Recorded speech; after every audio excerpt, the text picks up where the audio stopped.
Talk about a crusher. Yes! Oh! Are you kidding me? And gone!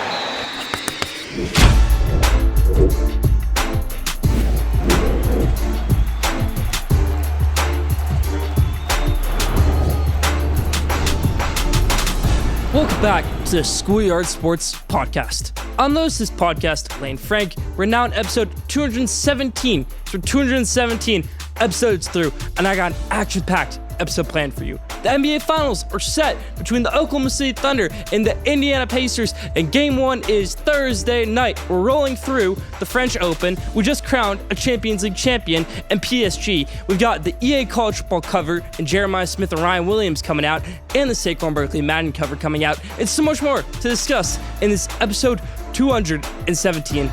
Let's hop into it.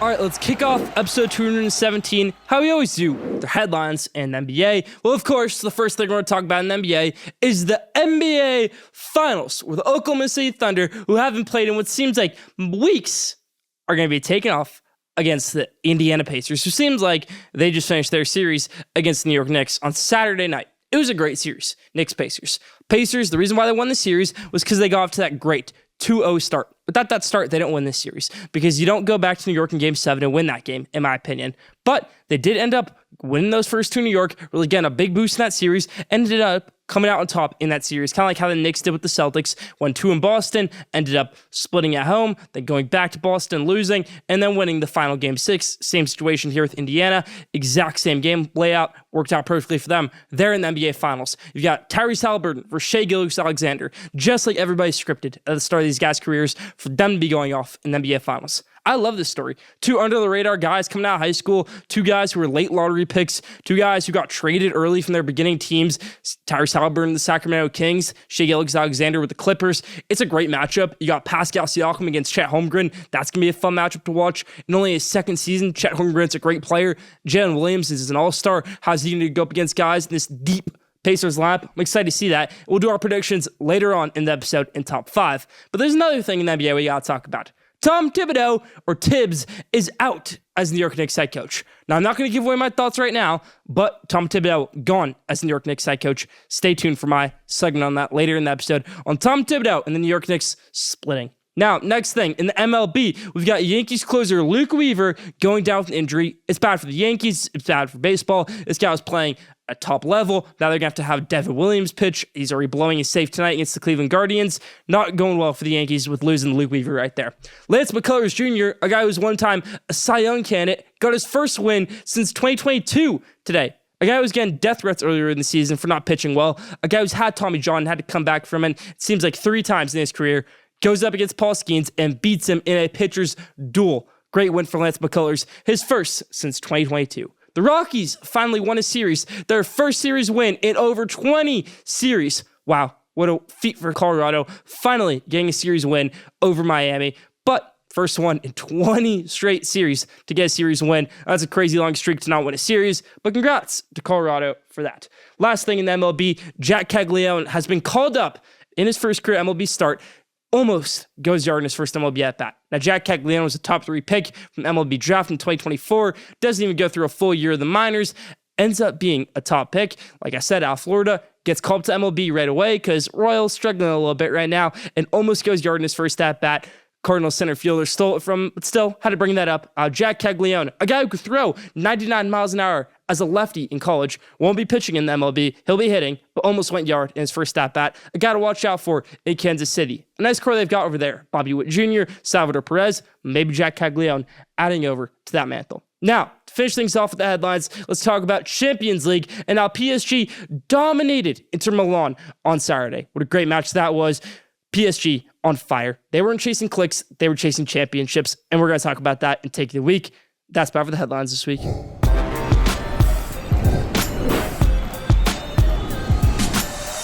Paris Saint-Germain stopped chasing stars and started chasing results.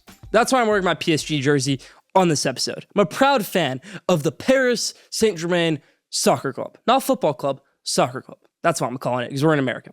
But it was a great win for them to win Champions League. After they had so many superstars over the years, from Kylian Mbappe, Neymar, Messi, so many other guys who came to this club and tried to be superstars, tried to take over this club and win Champions League with them, and none of it worked. They chased stars for so long. It seemed like every time a new guy hit the market, they went over to PSG. And it happened for a while, like I said, with Neymar, Messi, and Kylian Mbappe. Mbappe leaves, Messi leaves, Neymar leaves. What are they left with? They're left with nothing. They're left with a great goalkeeper in Gianluigi Donnarumma and not much else. What they did is they went out there and they got ready. They went after guys who would help them win. They got after young guys. Desire Doué, a guy who had 2 goals and 1 assist in the Champions League final, 19 years old.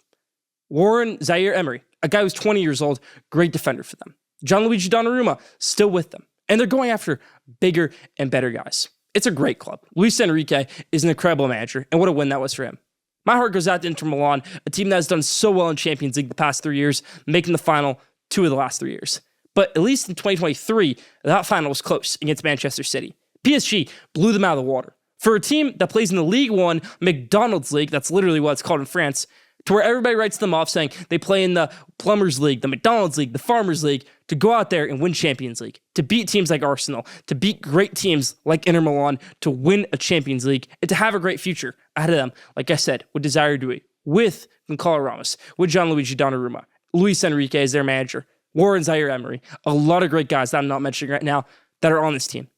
I'm excited for the future of PSG. I'm excited for the future of soccer. What this shows is you don't have to have the top stars to be in Champions League final, to be crowned kings of Europe. Because Inter Milan, they don't have the stars. Now, Real Madrid and Manchester City, they might, but not Inter Milan, not AC Milan, not these teams like Dortmund that made the final last year against Real Madrid. They didn't win it, but they made the final. Teams like PSG run the right way, did things the right way. After for so many years trying to chase stars, they get rid of their homegrown talent in Kylian Mbappe and their 2 stars in Messi and Neymar. What comes out of it? A Champions League final. And that's what they got, and they won it. Congrats to PSG. Congrats to them finishing out as champions of Europe 2025 and the best club in the world right now.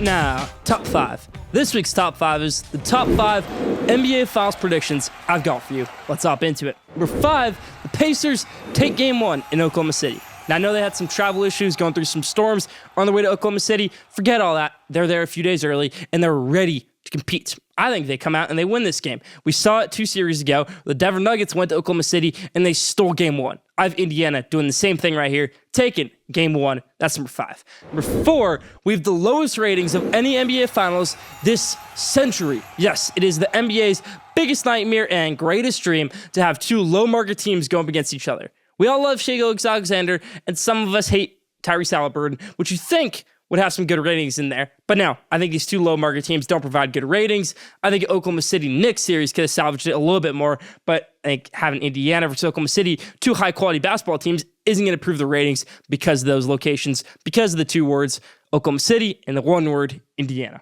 Number 3, Rick Carlisle, Indiana Pacers head coach, if he wins this series, will become a top 15 coach of all time. Only 13 coaches of all time have won 2 championships. Rick Carlisle could be the 14th with a win in this series. Number 2, this series is going to go 7 games, and there's no sugarcoat around it. I think the Pacers take Game 1. I think the Thunder take Game 2.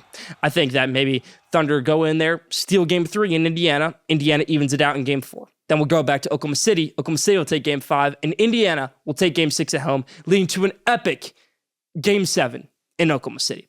Now, who wins that Game 7, and what's the number 1 hot take? Who wins this NBA Finals in 7 games? I've got the Oklahoma City Thunder, Mark Daiglenutt, Shai Gilgeous-Alexander, Luguentz Dort, Chet Holmgren, Jalen Williams, and Sam Presti, the best GM of this century, getting their first NBA title. That's about for top 5 this week. Leave your thoughts in the comments.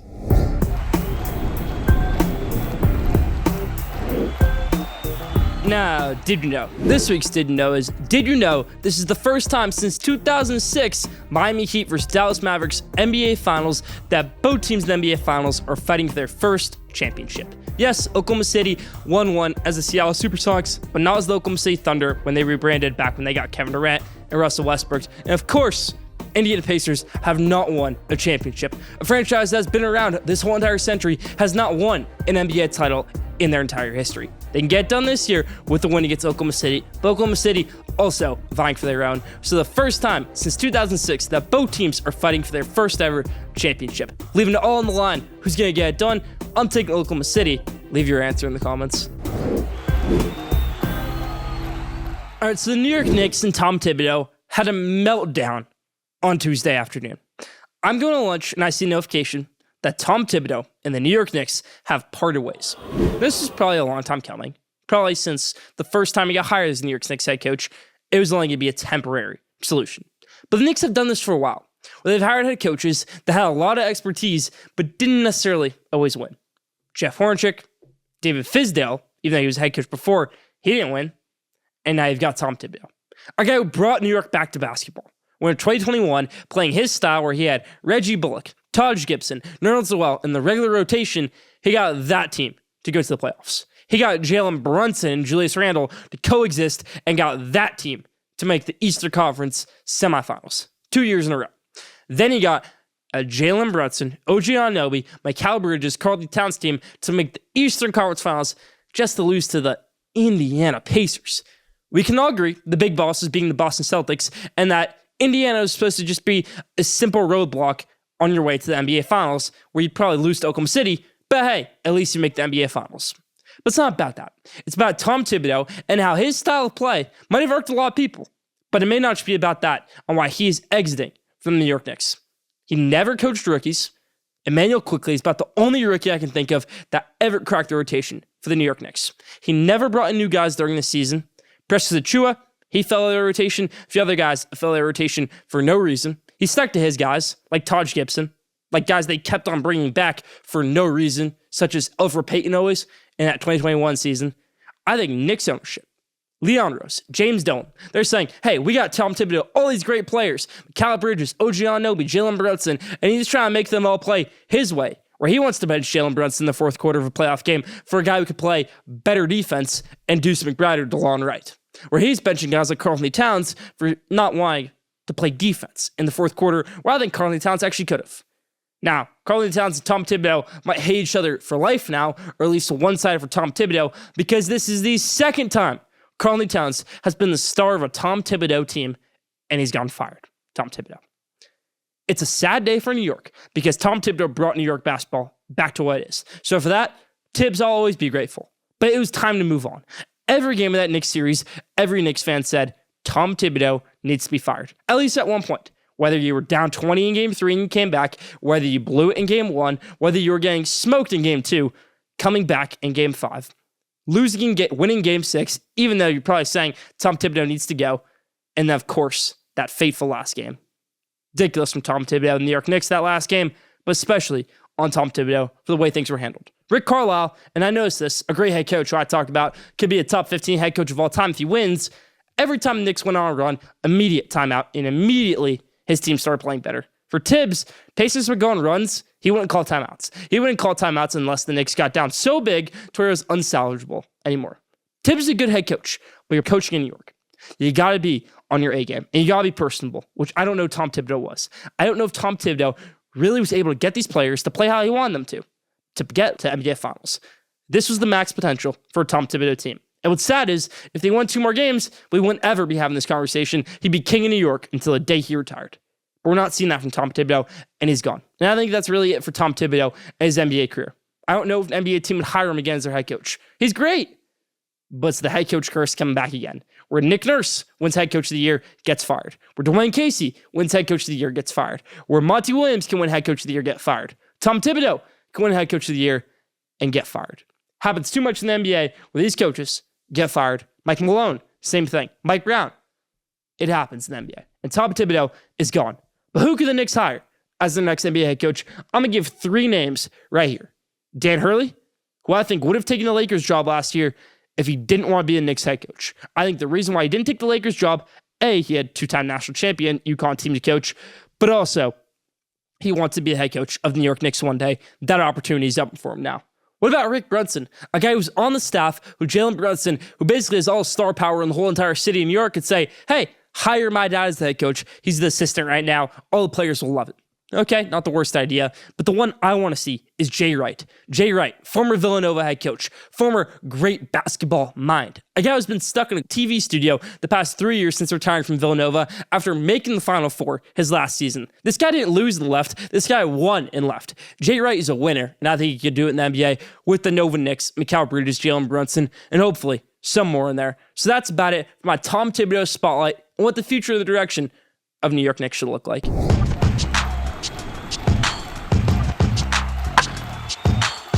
Now, around the bases, let's talk about the top news in baseball this week in MLB.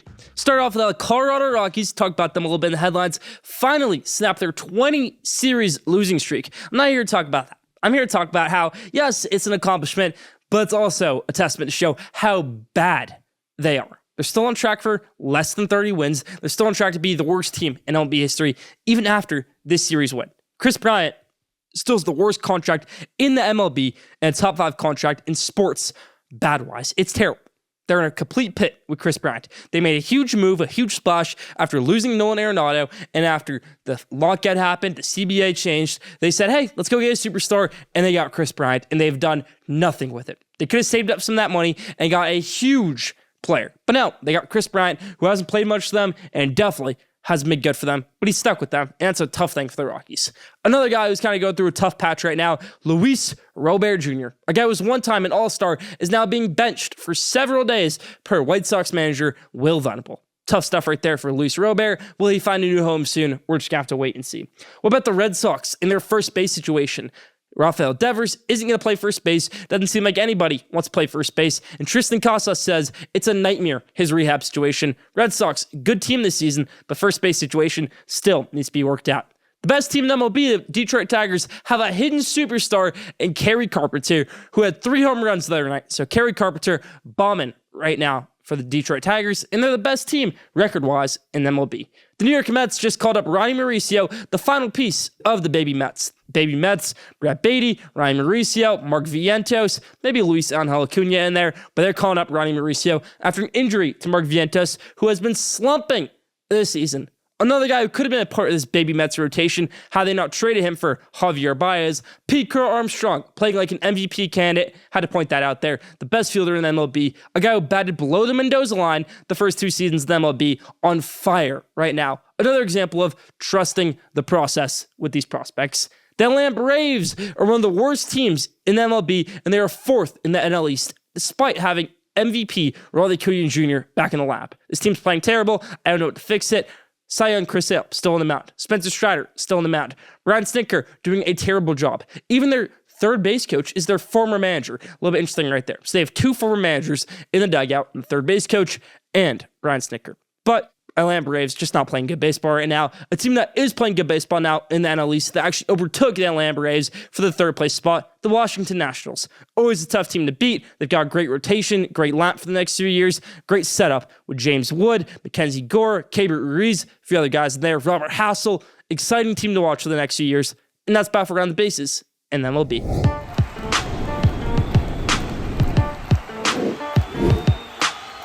We are not in a golden age of tennis. We are not in an age of tennis where you can say we have so many up-and-coming superstars who are going to win Grand Slams. I don't see it. A lot of people think that a lot of these guys are coming up in the top 10 and they're going to win these Grand Slams. Really, all I see is we have 2 of the best talents of all time playing at the same time right now, Carlos Alcaraz and Jannik Sinner, and the rest of the pack is so far behind. Maybe Novak Djokovic sliding in there at number 3, but he's a legend. We all know who Novak is, the best player of all time, so I'm not including Novak in this because he's not going to be playing for much longer. But when I see Carlos Alcaraz, I see a champion, a guy who can win 20 Grand Slams. When I see Jannik Sinner, I see a champion, a guy who can win 20 Grand Slams. When I look at world number 3, Alexander Zverev, I don't see that. When I look at, say, number 5 in the world, Jack Draper, he's good, but you wouldn't think he'd be the number 5 player in the world. I don't see that. Lorenzo Musetti, who I talked about today, has the best one-hander in the world. I don't think he's a top 5 talent in the world, yet he's probably going to be top 5. Because I don't think this age of tennis is that great once you drop off the top 2. Carlos Alcaraz and Jannik Sinner are incredible. But after that top 2, it just really isn't there for me, in my opinion. It's going to be a great rivalry for years to come with Sinner and Alcaraz. I can't believe we haven't got a Grand Slam final yet of Sinner and Alcaraz, but we do see that matchup in almost every tournament, including Grand Slams in the semifinals, quarterfinals. whatever it might be. But we haven't got a Final Four yet. Because I think those two guys are the guys who can win the Grand Slams. Those are the top two contenders with Novak Djokovic in there. I don't think Zverev has a chance. I don't think any of the top 4 Americans, yes, they're in the come-up, have a chance. I don't think world number 5 Jack Draper has a chance. Definitely not Taylor Fritz, number 4 in the world. The number 1. You lost first round in the French Open. Now, that might be because he's playing on clay, not used to it. But number 4 player in the world, I don't care what term it is, can't be losing first round if you want to call it a golden age of tennis. So there are a lot of people saying that we've got a lot of up-and-coming superstars in tennis. What I say is, you've got Carlos Alcaraz, you've got Jannik Sinner, and you've got the rest of the pack in there. Novak Djokovic, the legend, he can be in that pack with Alcaraz and Sinner, but nobody else. I don't think anybody else in the world is capable of winning Grand Slam as long as those 2 guys, or 3 guys, are in the draw. That's about from my take on tennis this week, where if you want to say there's a golden age of tennis, I'm disagreeing with you.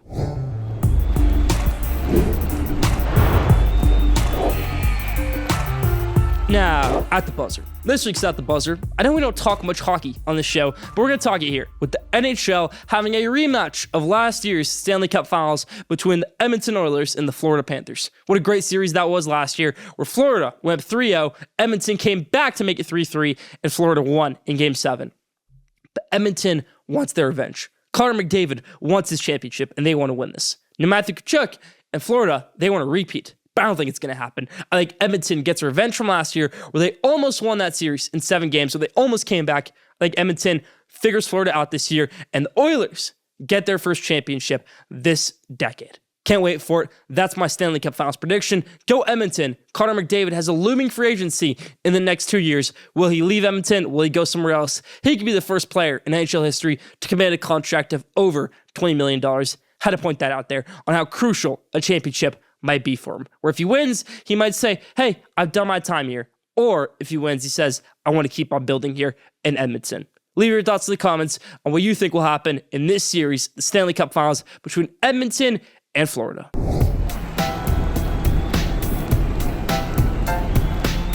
Now, question of the day. This week's question of the day is, what will be the biggest transaction in sports this summer? Will it be a big soccer transfer? Will it be a huge NBA trade? Will it be a big MLB trade? Could we see something in the NFL? Leave your answer in the comments on what the biggest sports transaction this summer will be. That's my question of the day this week. That's my for Schoolyard Sports and Lane Frigg, episode 217. Thank you for tuning in. Follow Schoolyard Sports on Instagram at Schoolyard Sports. Follow Schoolyard Sports on X at Schoolyard Sport. Don't forget to subscribe, rate, and review for the best sports content in the world. Be back here next week, episode 218. Stay tuned.